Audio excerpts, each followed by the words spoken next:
Carlos, je suis président de l'association de l'Hostal Pertutis à Camon depuis 4 ans et bénévole depuis la création de l'association en 2003. Voilà, nous avons tenu quand même à organiser cette fête des roses malgré le confinement qu'il y a eu. Nous n'avons pas pu la faire au mois de mai, mais nous tenions absolument à faire quelque chose dans l'année. Donc nous avons tout mis en place pour pouvoir qu'elle se déroule dans des conditions à peu près normales le 13 septembre. La fête des roses attire de plus en plus de monde. Nous sommes contents d'accueillir chaque année des nouveaux exposants. Dans l'esprit, nous voulons absolument des exposants qui sont soit des producteurs, soit des créateurs. Nous ne voulons pas de trucs fabriqués par d'autres pays. Nous nous attachons à avoir des commerçants locaux également. Cette année, malgré tout ce qui s'est passé, nous avons quand même plus de 30 exposants. Nous pourrons mettre en place, nous avons mis en place pour des raisons de sécurité et en relation avec la préfecture, nous avons mis en place un circuit qui permettra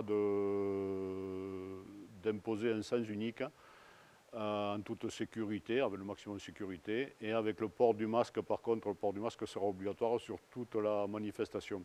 Alors cette année, nous avons décidé de ne pas mettre en place comme les autres années le repas avec notre assiette bio. Nous aurons tout de même en place une buvette ainsi qu'un stand avec une vente de crêpes et des sandwichs à la saucisse à l'oignon qui a une réputation départementale voire même nationale. Donc on a tenu à avoir un minimum de restauration. Alors cette année, la fête des roses se déroulera un peu comme d'habitude, comme on le fait d'habitude. Il y aura un concert le samedi soir, mais Émilie en parlera tout à l'heure. Il y aura un concert de musique le samedi à l'église. Le 13 septembre, donc, nous aurons l'habituelle balade aux cabanes, qui est gratuite. Ensuite, l'inauguration officielle qui aura lieu à 11h30. L'ouverture des stands dès 9h. Et l'animation toute la journée au travers des rues. De plus, l'église est ouverte toute la journée avec possibilité de visite et présence d'une personne sur place de l'association pour guider et expliquer. Voilà, alors comme l'a dit Jean-Luc, donc depuis 3 ans, on a voulu rebooster un peu cette fête et on a mis en place un festival de musique qui s'inclut évidemment dans la fête des roses.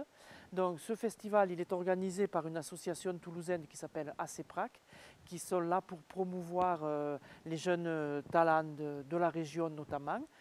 Et donc nous leur faisons entièrement confiance et depuis 3 ans, ils nous proposent un programme tout à fait exceptionnel.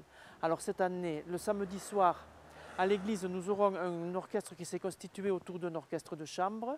C'est des violons, des violoncelles et des contrebasses. Et donc cet orchestre sera dirigé au pupitre par Guillaume Chilem. Guillaume Chilem, c'est un violoniste concertiste de renommée internationale. Donc il a accepté de venir à la Fête des Roses. Et c'est lui qui dirigera. Donc il y aura 2 œuvres jouées, c'est les 4 saisons de Vivaldi et ensuite les 4 saisons de Piazzolla. Voilà, ça va être un moment exceptionnel. Comme les autres années aussi, nous avons eu des moments exceptionnels dans l'église le samedi soir. Ensuite, le dimanche, donc, on continue avec ce festival.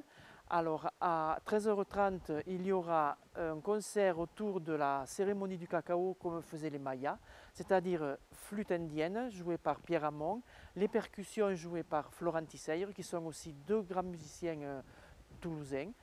Et il y aura le maître chocolatier de Toulouse qui s'appelle Jean-Pierre Dujon-Lombard et qui viendra faire la cérémonie du cacao comme elle se faisait à un moment des Mayas avec ses chocolats autour de cette musique. Ensuite, à 15h30, il y aura le Cartero Volatero. C'est un groupe aussi de musiciens régionaux et eux, ils jouent des musiques populaires de tous les pays de l'Europe centrale, de l'Italie, de France. Et c'est des chants populaires que tout le monde connaît, que tout le monde fredonne. Et donc c'est un moment très convivial, très agréable qui aura lieu donc à 15h30. Et ensuite, comme l'année dernière, ça a eu un succès phénoménal, c'est Emmanuelle Broncin, qui est une danseuse professionnelle, qui vient donc sur la place Philippe de Lévis avec les musiciens du festival qui ont déjà joué à l'après-midi, et elle fait une initiation à la danse. Alors l'an dernier, nous étions partis dans une tarentelle effrénée. Donc cette année, on espère aussi pouvoir s'initier à d'autres danses comme ça avec Emmanuelle Broncin. Voilà, ça, tout le monde se met à danser, tout le monde, c'est vraiment un moment très très festif et très agréable. Je tiens à préciser également que cette année, les bénéfices qui seront réalisés seront reversés à des établissements qui ont œuvré qui ont œuvré à s'occuper des personnes pendant ce confinement. Je pense au personnel de santé et choses comme ça. Alors la mise en place de cette fête demande beaucoup de travail.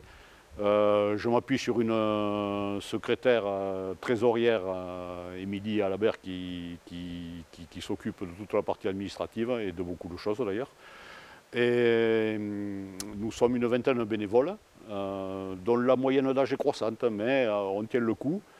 On arrive quand même à tout faire. Il y a une semaine de préparation avant, il y a beaucoup de travail, mais on le fait dans la joie, dans la bonne humeur.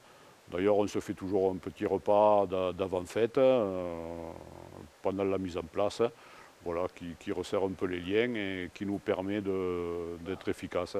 Voilà. Mais ce sont les mêmes bénévoles depuis le début. Et tout se passe très bien, voilà. Je les remercie parce que c'est un travail en même temps, parce que c'est un travail énorme qui demande quand même des sacrifices, de temps, d'efforts, et voilà. Mais ça se passe, voilà, ça se passe très bien, dans la bonne humeur. Et nous sommes contents de l'équipe que nous avons, voilà. En espérant qu'on puisse accueillir des nouveaux tous les ans, mais bon.